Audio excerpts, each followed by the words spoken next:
You guys have been asking for this one, so I thought I'd go ahead and film it today, and it's going to be my 2017 beauty favorites. I think you're going to see some items that I've mentioned before, but maybe a couple new ones, hopefully. Everything that I'm mentioning in this video is going to be stuff. I at least tried to make it all stuff that I discovered in the year 2017, so at least they're new to me, but I think actually the majority of them were released in 2017. So I'm going to go ahead and start off with some skincare stuff. You will have seen all of these skincare products if you watched my empties video, because I've gone through a few of each of these products. So, and I think the #1 skincare product that probably came out in 2017 was the release of Differin Gel for like everybody, so you don't have to have a prescription to get it. It's a 0.1% adapalene gel, which is a derivative of vitamin A, which isn't as harsh as a tretinoin cream. I like to mix this with a benzoyl peroxide, and kind of doing that, it kind of creates that prescription Epiduo, which Epiduo is extremely expensive, and I used to use it years back because I was able to get it really cheap on like a trial card, and then that ran out and the price tag for the bottle was $300, and I was like, man. And my skin did really well with Epiduo, so now that this came out, I switched from a tretinoin cream, which it made my skin pretty red, but it was effective too, but it was a little more harsh. So I switched to this guy, and then I mix it with a benzoyl peroxide, 2.5 or 5% from Paula's Choice. Sometimes when my skin is doing okay, I try to eliminate, if I can get away with it, not using benzoyl peroxide, but my skin is acne prone, and benzoyl peroxide does a good job of keeping that away for me. So, but when I can, I just use this by itself when I can get away with not mixing it with a benzoyl peroxide. But if you haven't tried it and you have problematic skin, give this guy a try. Be sure to moisturize. Lots of moisturization if you use a product like this, or a tretinoin cream. But it's awesome that you can get it at the drugstore for like 20 bucks now. So next, you guys again would have seen this a lot in my empties video. This is the Tata Harper Clarifying Spot Solution. I've gone through several bottles of these. I like this because I can put it over a blemish and it stays. It doesn't like slip off my face. I use it at night and I wake up and it's still over the spot, and it doesn't like dry out the skin too much, but I feel like it does a good job of bringing whatever you put onto the surface of the skin. And I've gone through several bottles of that. It's just my favorite spot treatment. And then the Herbivore Jasmine Green Tea. I use this to tone my face in the morning time, and I'll also use it if my face is feeling kind of tight and dry throughout the day, or if I just did my makeup and it's looking a little powdery by chance, I'll spritz this over my face. It does a good job of taking away the powdery effect, but it also gives a hint of hydration, but you don't look like an oil slick either. So I've gone through quite a few bottles of this as well, the Herbivore Jasmine Green Tea. And then reaching broken record status here. This is the Mahalo, the Bean Mask. Again, gone through several jars of this guy. It is probably, I love everything in the Mahalo line, including the Petal Mask, just everything in the Mahalo line. This is one of the newest products to their line, and I've gone through quite a few jars of it. It's one of my favorite like treatment masks for my face. It just does a really good job of taking down inflammation if my skin is irritated or I'm having a breakout or something like that. It just does a lot of good things to my face. It makes it feel really good. So I love the Bean Mask, and the smell of that, the smell of the Bean Mask is something straight out of Hawaii, which obviously it is. It's made in Hawaii. And then I've got the, again, Green Clean by Farmacy. Gone through so many tubs of this stuff. I love it to, it'll take every stitch of my makeup off, but a lot of the times I'll use it in the morning just to really massage it in my skin. And if I have like little bumps underneath the skin, I feel like it also helps to really draw those to the surface. So this is such a good product. I just love it. And then the last skincare product I have is the Sunday Riley U.F.O oil.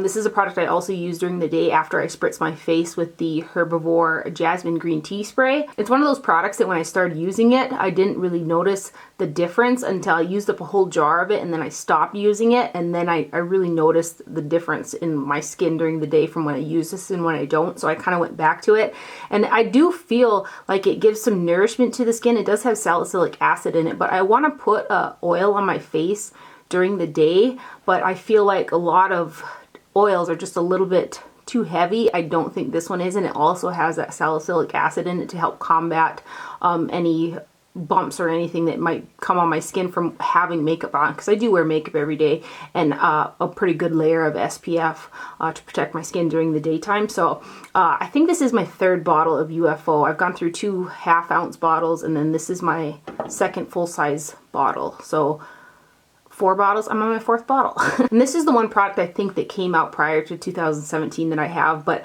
I've never mentioned it before, and it is one of my favorite fragrances. It's the Elizabeth and James Nirvana Bourbon fragrance. And it's got a sweet but like boozy smell to it.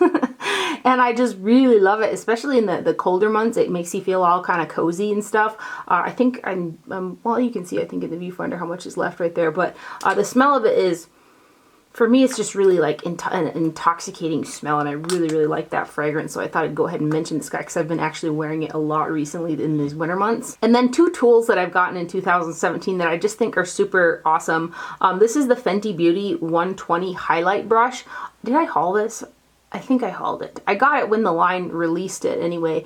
And at first I was like, yeah, I don't know. But once you kind of dip it in a highlighter and it just kind of fits on your cheek right here and it buffs in the highlighter, I think it's a super fun brush, and I find myself kind of looking for it sometimes with certain highlighters. I think it does a really good job when the highlighter's a little bit more chunky to kind of break up the particles and buff it on the skin. And I just think it's super cool looking too. They really did a neat job of how they kind of constructed the ferrule to the handle right there. And then the next one is the Esum W23 brush. They sent this to me when they sent over a Viseart palette, and the thing about this one is I thought that it was gonna be like scratchy or something like that, but it's firm, but the tips are, the ends of the bristles are super, super soft, so you can get a real like precise blend with it. So I'm going to compare it to the Hakuhodo 5523, which I use a ton because it's kind of similar in shape. It's not as quite as fluffy, it's a little bit more structured, but this will blow out kind of shadow a little bit more, where this one I kind of like to use it to really pinpoint blending out that crease color, and it does a really good job. And it's not scratchy at all, but it's still firm, which I think is kind of a unique factor with a brush like this, so I really love that. Then moving on to some makeup products. I don't think I've ever mentioned this in a video before, and some people have kind of asked me how come we never show foundations, and I don't buy a ton of liquid foundations. I tend to look at the ingredient lists and be like, they got too much silicones in them. But this one here is the BareMinerals Bare Pro Performance Wear Liquid Foundation. I've been wearing this quite a bit recently, and I wear it off and on, switching off with like the Dr. Jart BB cream and like a mineral foundation every once in a while. But lately I've really been wearing this, and when I first got it I was wearing it quite a bit too. The only thing that kind of prohibits me sometimes from wearing it every single day is I like a higher SPF, and the Dr. Jart has that higher SPF in it. This is SPF 20 though, so it's better than nothing. I have the shade Cool Beige number 10, which is a slightly little bit darker than my skin tone, but the shade a little bit higher than that was it didn't have the right like undertones to it. It was supposed to be a cool undertone, but it looked just weird on me. So I find like this one blended with a beauty blender over my face kind of is more flattering, and it kind of gives me a nice color to my face because I am really pale, so I've been enjoying having a little color to my face. But this here, and a little bit goes a long way. It has a really, really thin texture, but it covers really, really well for the thinness of the texture. And it doesn't break my face out. It doesn't clog my pores or anything like that. It's got that SPF 22, which I'm glad there's something in there instead of nothing. It kind of feels like I've got about half a bottle left in here, but I really like this. It's got a pump applicator on there as well, and it is a glass bottle, so I don't know how travel friendly it would be like if you're going through the airline and they're chucking your luggage. But I really like this foundation. I've tried a couple other liquid foundations over the year, but nothing has really stuck except for this one right here. It's a super, super pretty formula. And then this year I discovered the Lottie London Ready Set Go Matte Translucent Finishing Powder. They started selling Lottie London at Ulta. Online is the only place I've seen it. So I purchased this. It's been a while since I purchased it, and this is my second jar of it. This has kind of replaced the RMS, or is it not RMS? What is the RCMA powder that kind of blew up everywhere? I was using that for a very long time to set underneath my eyes, and then I got this one, and it kind of, this powder compared to that one with the RMS, or the, why do I keep wanting to say RMS? The RCMA powder is also a super nice setting powder. It's great. I feel like this one for underneath the eyes, it sets a little bit better because I have a problem with my concealer kind of creeping up into my little eye rolls. This one sets it a little bit better, and it also gives a little bit more brightening underneath my eyes, and I really like that about this powder. This powder does come in a tinted shade as well. Then I've got my most used bronzers. This one here, I don't know when this came out, but I purchased it early on in the springtime at a CCO, and it's the Bobbi Brown Illuminating Bronzing Powder in Telluride. It's a matte powder with a really red undertone to it. You can actually see that the pan rings in there. That's how much I've used it. I kind of feel like I'm going to hit pan fairly soon. But this is just really a flattering bronzing color on my skin. And I still use it a ton. And then Becca came out with their Sunlit bronzers. They came out with 6 shades of these. I purchased Bondi Bronze and Maui Nights, and I used these two bronzers equally as much. The Maui Nights is darker and more burnt looking, gives the skin that sunburnt look, which I really like because it looks like you just got out of the sun. And then the other shade is the Bondi Bronze. It's not as dark and not as burnt looking as the Maui Nights one, but I use these equally. Like, depending on what kind of look I'm going for. If I really want to look sun-kissed, I go for the Maui Nights. If I really just want to like slap on some bronzer and head out the door, I go for the Bondi Bronze because it blends out so well. It's just really easy to use. So let me swatch these guys. The formula of these bronzers is super nice. So this one is Maui Nights and this is Bondi Bronze. It's crazy next to each other how different they are, but oops.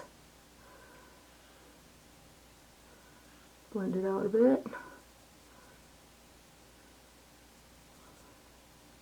So those are my most used bronzers of the year. Bobbi Brown Telluride, Becca Maui Nights, and Becca Bondi Bronze.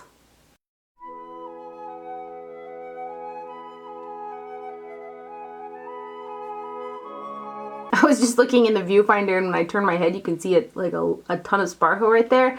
I used the Beauty Blender to put on those Cover FX glitter drops, and it got too close right there.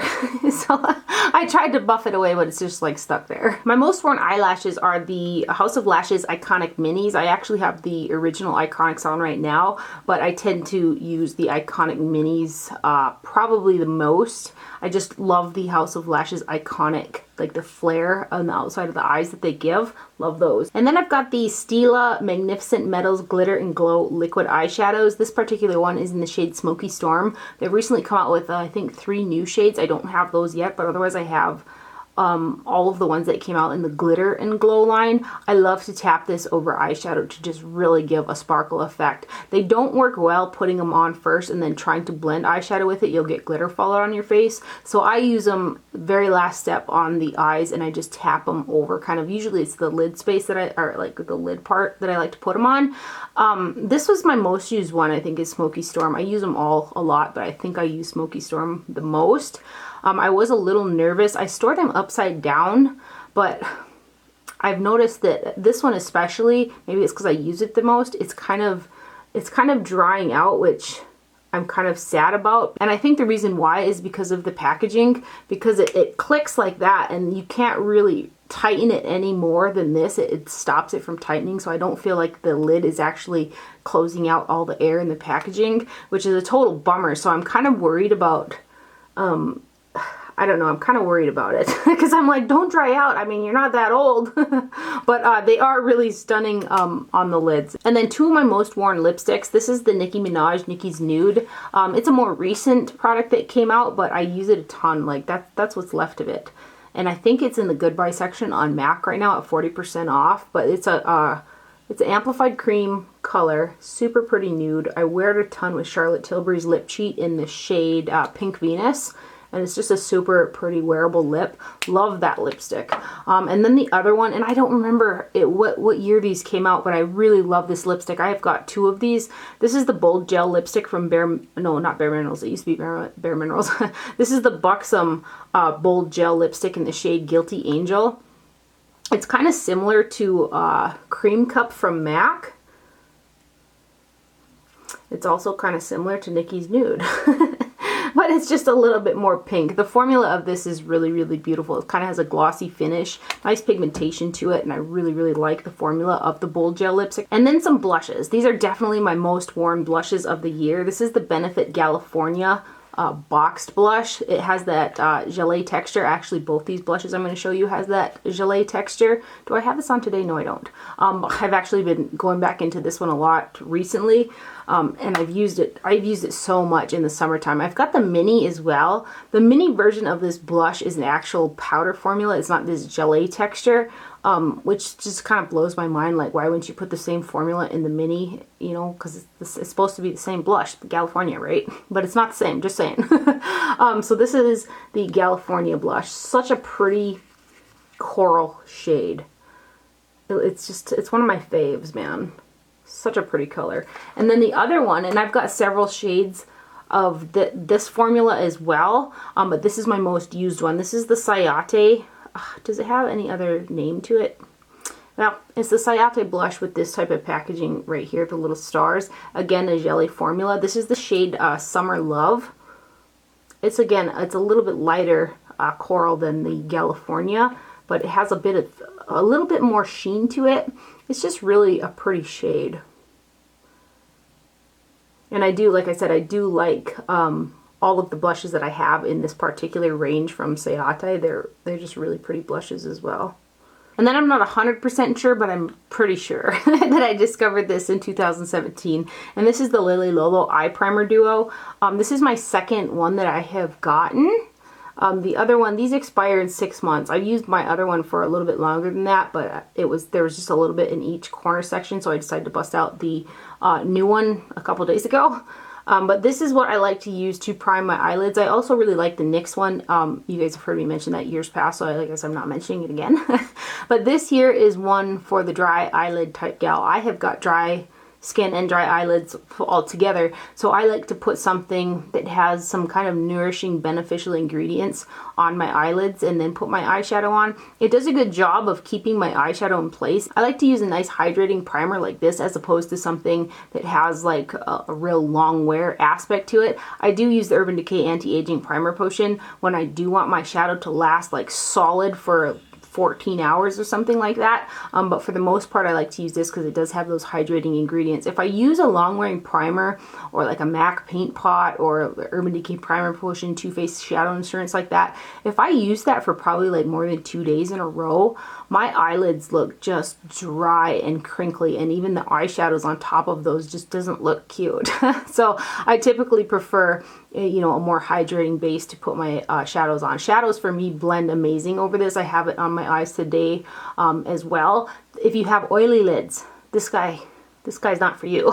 So dry lids though, give it a shot. And then for a couple highlighters, I know you guys have heard me talk about that Dior 002 Nude Skin highlighter so much, and that was the highlighter that I was using for like really consistently in the beginning of the year. But since then, Wet n Wild came out with the Mega Glow highlighting powder, and this is in the shade Blossom Glow, and this is a dupe for the Dior, and I've been using it like a crazy person. You'll see here. Yeah, I've hit pan. It's got a big dig in it. It's what, $3.99 I believe. So if you ever wanted to try that Dior highlighter but don't want to spend the $60 for the highlighter, definitely give this a shot. It's the one, since I got this one, I don't know if it's because of price tag or because I don't know what the reason exactly is, because it is a pretty good dupe for the Dior, but for some reason I've been reaching for this one more than the Dior. I think the Dior has a little bit more of a shine to it, and it has a little bit thinner formula than this one, but for some reason I've been reaching for this one more, obviously. So I thought I would show this one instead of that one because it is a really good, cheaper alternative, and again, I've been wearing it more than the Dior anyway. So that's Blossom Glow from Wet n Wild, and they also have other shades in this range with that same type of formula. These next two are also really new highlighters, but I really love them. I just really love them, and I feel like I'm just going to mention them anyway. So this is the Maybelline Master Holographic, and I've heard some bad reviews on this, not going to lie. It comes off chunky on the brush. It has glitter in it. But sometimes I just like that sheen on the skin because it does kind of, this particular formula, there's something about it that lets your skin shined through it as well. It gives a really wet look to the cheekbone. Using it though, when I first pick it up and go to put it on my cheekbones, it looks chunky and it doesn't look like it's like sitting on the skin very well. So you gotta take your brush and just really buff it into the tops of the cheeks, and then that's kind of when it gets pretty. Again, if you're not into the super fine glitters and stuff like that, you won't like this one. I happen to love it. It doesn't really swatch as well. It's kind of magic happens when you really buff it into the skin. And I've got a big dig in this guy too. See, it's just got a really pretty sheen to it. And I know not everybody's gonna go for this one, and not everybody likes this next one either, but I kind of got to show you how much I've used this, which is a lot. The pans are thin in this guy though. Each one is only 0.08 ounces, which is, if you think about it, is the size of the Make Up For Ever single eyeshadows. I wish that it came in, the pans were a little bit deeper, I guess, so that I didn't hit pan so quickly. But this is the Kat Von D Metal Crush Extreme Highlighter Palette. Again, one of those things, not everybody's gonna love this. It has micro glitters in it. It's one of those products when you first put it on, if you don't really buff it into the skin, you're not gonna get the effect from it, I guess, that wet look effect. But I just love it. I like to look like a fairy. I just do. I mean, fairy status, give it to me. So anyway, I've used this a ton. I've hit pan on the center shade. I kind of seen some pictures on Instagram where it kind of insinuated that she was coming out with some singles, but I think that's out of the Alchemy palette. That's an okay palette, but I like this one more. If you don't like chunky glitters, you're not going to like this, but I really do like it. They both, again, this type of formula here, also when you really buff it in, there's something in it that lets your skin kind of shine through it too. It makes the top of your cheeks kind of look wet. So there they are. I just think they're so pretty. And I'm not even gonna lie to kick it. I bought a backup. So, and then lastly here, but certainly not least, I've got some eyeshadows. And also, so we're not here like all day long, I'm going to link the videos below, which I did like a separate video on the palette if you guys want to see swatches of the whole thing, because if I swatch all of these, it's going to be like a super long video. So this first one is the Grand Pro 1 by Viseart. I got sent this particular palette from Muse Beauty Pro, but I had ordered one, pre-ordered one prior to getting this in the mail. So these here, and I mean, for some reason, I don't think people like look at this and think much of it when you just like glance at it. But once you use these products and you put them on the eyes and stuff like that, that's kind of when the magic happens, because these shades mix and match and intermingle so easily. You can just come up with a ton of different looks with these, and I love to pair these eyeshadows with super shimmery shadows on the lid. They just come out so great and they're so easy to work with. Again, you know, yada yada yada with my love for Viseart matte eyeshadows. I love them. So, and they are removable in here. Let's swatch. What should we swatch?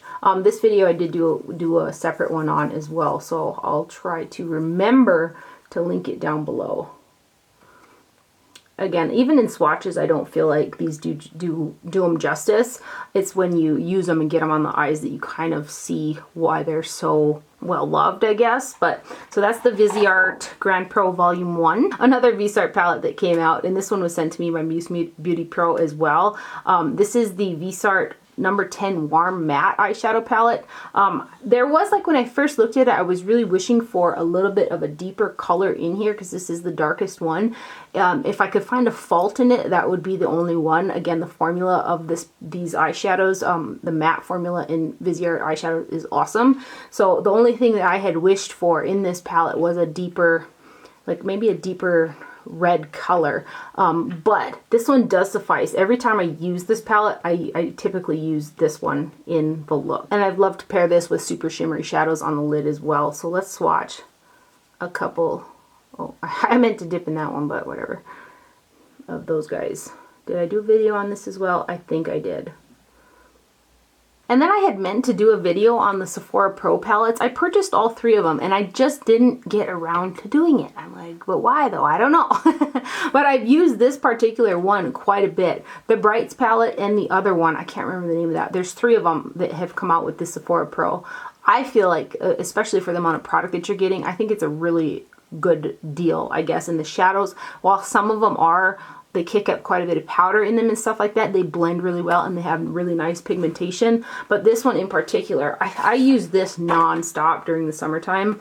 It's got a ton of different shades. I feel like some of the shades are a little bit too close to the same type of shade where they could have switched it out with something else. But for the most part, I really enjoy using this one. There are some nice deep shades and then shimmers. And then you've got some mattes in there as well. The shades that I used the most out of there were these two right here. This orange and this yellow. So let's swatch those ones. Should we swatch those ones? Yeah, and they are super soft. They got great pigmentation. I really like these palettes from the Sephora Pro line. That red is so pretty. Next is the Jouer Skinny Dip Ultra Foil Shimmer Shadows. This is a palette that I was constantly going to as well. All the shades in here have a super high shine to them. There are some fallout with them, but the shine that you get is super, super beautiful. And I've used this sucker a ton. What should we swatch? Let's swatch these ones. It's definitely a pairing palette for me. I like to pair it with some of those matte eyeshadows. But look at the foil effect on there. For as foily as these are though, like the fallout is very, very minimal. Like if I can compare it to something like the Natasha Denona, they kind of look like this in the pan, but the Denona shadows have so much more fallout than these. But again, let's just appreciate that shine for a minute. It's super pretty. And then absolutely, these are the Colored Rain eyeshadows. I've got some singles that I just purchased off their website like during Black Friday, and then I depotted their little palettes. These here, I purchased all their bundle of singles as well. So let's just include those ones, and then also the two palettes that they came out with, the Queen of Hearts. Again, I mean, I mentioned that in my last year's favorites, but that rolled right into 2017 as well. I used that palette nonstop all year long. And then the newest one that came out is beautiful as well. But I thought I'd show this guy right here. A lot of theirs, you can see like the little 6 pans that I depotted in here. These shadows are just beautiful. The saturation, the color, the blendability, the looks that come out of these shadows when I use them are just so beautiful. So let's swatch a couple. Let's swatch this red because this red is just stunning. And then let's swatch. Should we swatch this green?